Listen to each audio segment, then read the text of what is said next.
Okay, so this is an audio about Gurdjieff practices.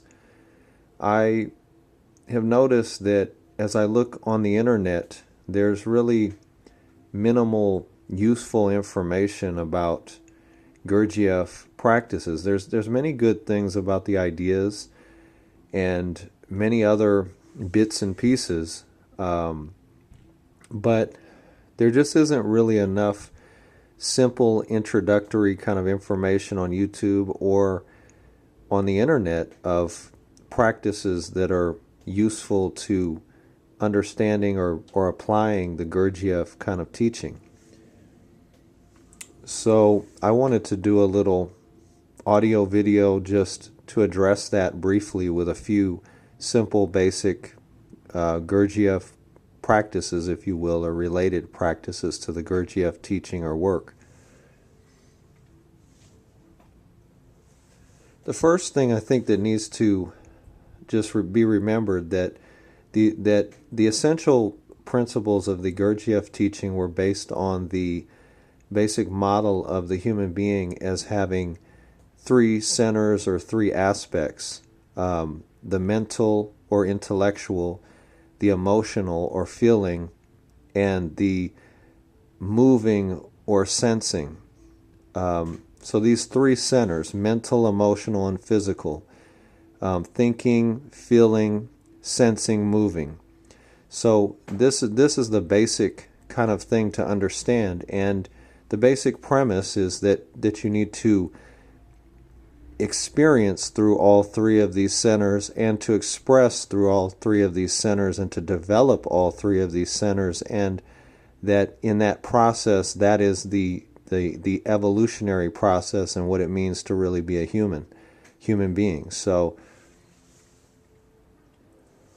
what I want to start with is the basic practice. There's this what Gurdjieff called self-remembering, but most of the descriptions of it are not, in my opinion, very useful. They don't really define precisely what it is you're doing, and they don't give you a clear approach or criteria to actually develop this state in a practical way. So the way that I look at it and am describing it in a practice that's helpful, I think that's much more helpful than just the general term self-remembering, or the way it was described by Ouspensky or others, is that you can break down self-remembering into three distinct aspects or three distinct categories.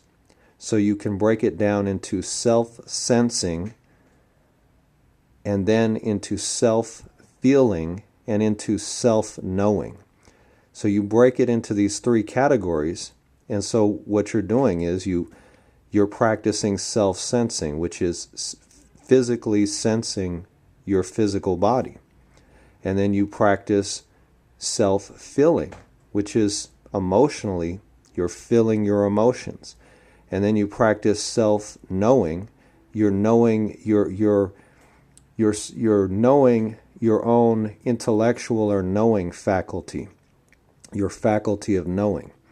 So by breaking it into these three categories, what you can do is develop each of these distinct types of self-awareness: self-sensing, self-feeling, self-knowing, and you can actually get a better sense of each of these aspects of yourself and actually come closer to this self-remembrance that you're aiming towards, as not just a background thing, but a fundamental feature of your life. So, and a very simple way to bring yourself back to utilizing each of your distinct aspects or functions is a very simple practice that's related, which is you just say sense, and then you focus on sensing, and then you say feel, and then you focus on feeling, and then you say know, and you focus on knowing. So the practice is very simple. You just tell yourself sense, and then you say feel, and then tell yourself feel, and then you tell yourself know. So sense, feel, know. And you can put it in whatever order, but you're focusing yourself on doing each of those things. So that's the basic kind of foundational sense of the practice of Gurdjieff type related practice.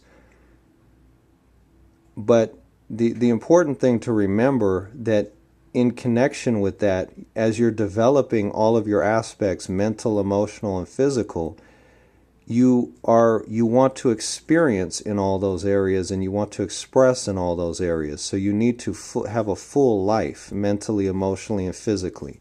And that's an important part of the whole process. That's a very integral part of the whole process.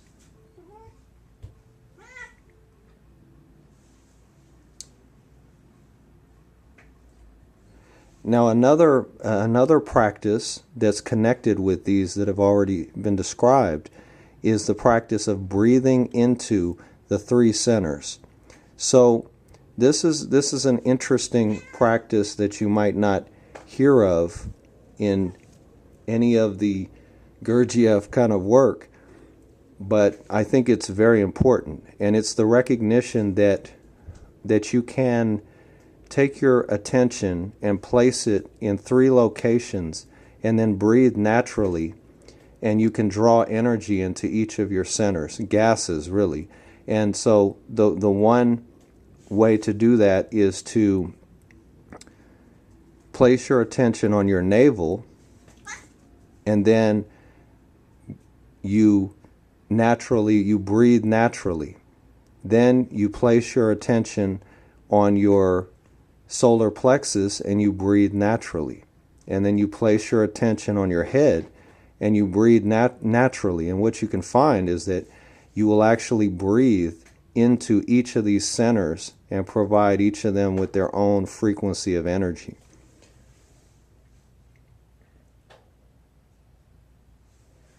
And so the basic premise is that the three centers are actually centered in each of these places, each of these locations. The sensory moving is centered, and it can be experienced as being centered in the navel region. The feeling, the emotional center can be experienced as being centered in the solar plexus region, and the knowing or thinking faculty or function can be experienced as being centered in the head. So that's just an outline of practical, pointers, indications, whatever. The final thing that I wanted to just leave it on a final note is this question of one's life's purpose or life's work, and how these essential principles which Gurdjieff laid out can actually point one in a clearer direction towards asking the right questions and finding answers to that. And the basic principle is one of taking the whole question of life's work and life's purpose and breaking it down, not taking it as a single question that you're going to find a single answer for, but breaking it down into three parts, into three questions that you'll have three answers for. So the first question is, what is my intellectual work in this life? The second is, what is my emotional work in this life? And the third is, what is my physical work in this life? And the assumption being that one may have distinct work to do on all three levels that may be integrated as one life's work, but that may be distinct.